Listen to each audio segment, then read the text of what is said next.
Hi there and welcome back. It's Karen from RNY Karen in Canada. Today is Tuesday, March 27th, and I am going to give you an update on my progress this week and let you know how I'm doing.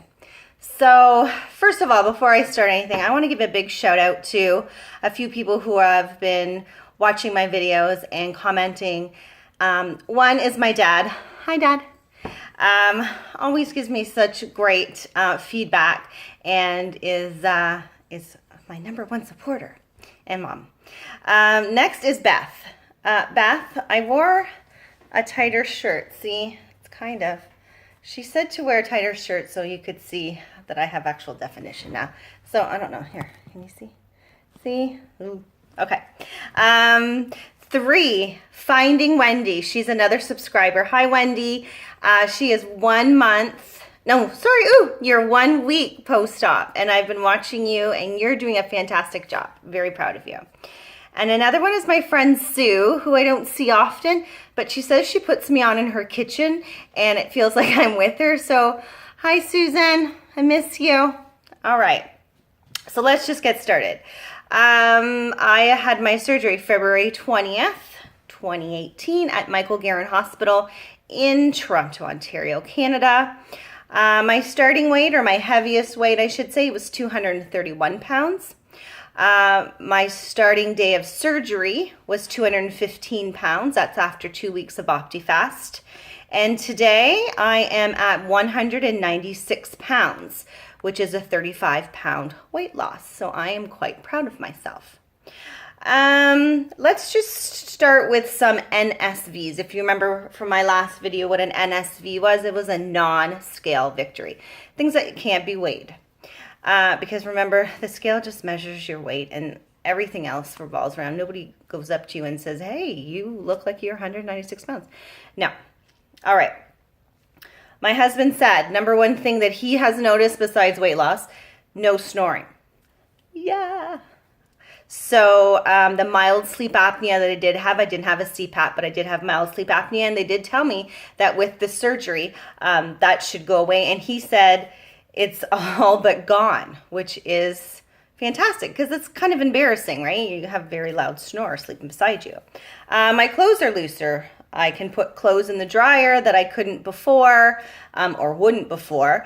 And they are just feeling a little bit looser, not so tight. Now, I haven't gone down in major clothes sizes, I have to admit, even with 35 pounds weight loss. But the clothes that I do have aren't as snug, and I have room, which is nice. I feel it feels nice. If you watched my last video, you know that I was taken off work for a little bit longer because I had a medical problem, which was my blood pressure was way too low. Now, let's see, let's go back a little down here. Now, let's just adjust. Sorry, I'm still learning. Which means I'm off blood pressure medication. Who knew I should have been off it sooner? I didn't.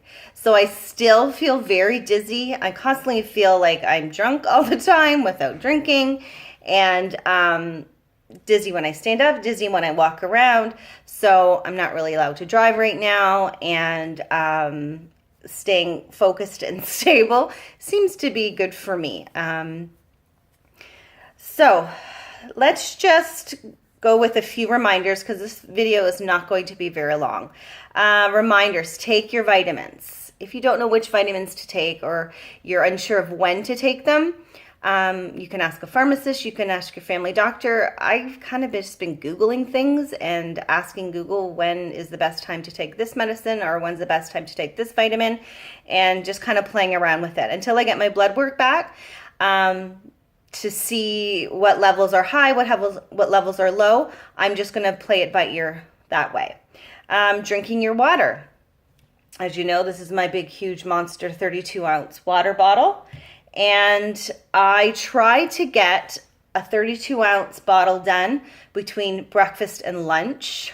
Yes, between breakfast and lunch, I get a 32-ounce bottle of water. Just plain water, or sometimes I'll flavor it, but I don't count if I have any sort of other liquids. I don't count that as as drinking water. I just count water as water. And then between lunch and dinner, I try to get another 32 ounces in. I've been quite good at doing that because of my handy dandy timer. Yes, I still use the timer. I set it for every 3 minutes to take a swig. Now, even if I'm really stuffed or whatever, I really just keep trying to put that in my body. I know I need that, especially now when I'm not feeling well. My blood pressure's low. I'm trying to rest. I'm not moving as much. Trying to get all that in. Weigh and measure my food. I still do that every single day. I still do that. And I'm, way over a month out. I still take my kitchen scale out. I still measure my 2 ounces of chicken if I'm having 2 ounces of chicken because I'm in the soft food stage. And I still measure my 1/4 cup of cottage cheese because I don't want to eye it. I want to know specifically what I'm doing. I used to eye it and all the other diets I've did, and guess what? I didn't do so good, So I really want to make sure that what I'm putting in my body is exactly what I'm supposed to be. And I know exactly what it is. In case something happens, in case in case the cheese I had or something didn't agree with me, I need to know that, okay, 2 ounces of cheese was too much. Maybe next time I'll do 1 ounce, or maybe I'll wait a week and then I'll do it again. Walk. Right now, because of my dizziness, I am only walking. Honestly, I'm walking just in my living room and I'm kind of holding on to my couch so I don't tip over. But you got to get your walking in. If no other exercise, walk. Especially if you're just post-op, you want to get all that air out, all that gas out. And you'll feel better. And last but not least, stop eating, stop drinking if you feel any pain, if you feel any discomfort. Some people say that they get a runny nose once they feel full. Some people say that they sneeze.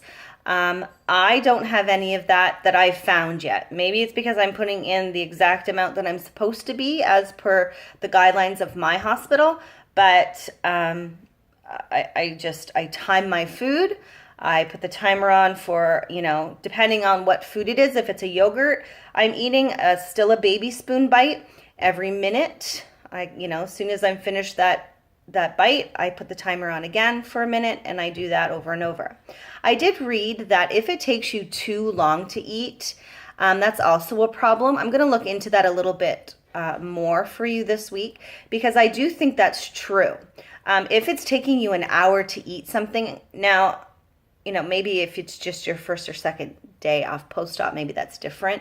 But for me now, a month out, it should not be taking me an hour to eat something. It should be taking me from 30 to 40 minutes to finish my meal. I read that because if it takes you too long, then that kind of interferes with your next meal, obviously. But it doesn't fill you up like it would if you're taking the 30 to 40 minutes to eat your meal. So I will look more into that and get back to you on that. And there's really nothing else to say. I'm very happy with my progress. 35 pounds down. I'm still resting, taking care of my body because it's not quite right yet with the blood pressure, but not snoring, not being on blood pressure meds anymore, and having looser clothes is a great feeling. So if you want that feeling and you want to know anything else, just keep watching and subscribe down below. Hit like, share with your friends. All right, take care. Bye.